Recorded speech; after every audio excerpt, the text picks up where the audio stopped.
நம்பியே எந்த நம்பியே அப்படின்னு சொல்லிட்டு ஒரு அழகான ஒரு பாட்டை வந்து அவங்க ஸ்டோரியில் வந்து போட்டிருந்தாங்க நம்மளோட லட்சுமி பிரியா.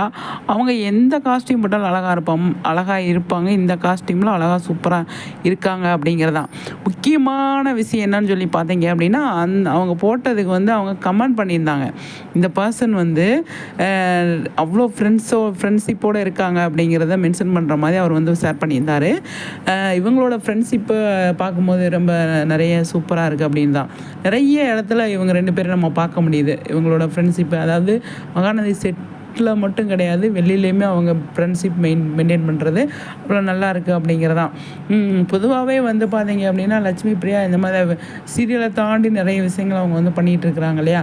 அப்போ அவங்களோட ஃப்ரெண்ட்ஸோட போகிறப்போ வந்து நிறைய விஷயங்கள் அவங்க வந்து பண்ணுறத அழகாக வந்து நம்மக்கிட்ட வந்து ஷேர் பண்ணுறாங்க. அதை பார்க்கும்போது அவ்வளோ சூப்பராக இருக்குது அப்படின்னு தான் சொல்லணும். சிம்பிளாக நீட்டாக இருக்கணும் அப்படின்னா இந்த மாதிரி ஒரு காஸ்டியூம் நம்ம செலெக்ஷன் பண்ணலாம் அப்படிங்கிறத அவங்க வந்து நமக்காக சொல்லியிருக்காங்க அப்படிங்கிறத கூட இருக்கிற பர்சன் வந்து இந்த பாட்டுக்கு அவங்க வந்து அழகாக வந்து ஷேர் பண்ணியிருக்காங்க பார்த்தீங்களா. அங்கே தாங்க அவங்க நிற்கிறாங்க அப்படின்னு நான் சொல்வேன்.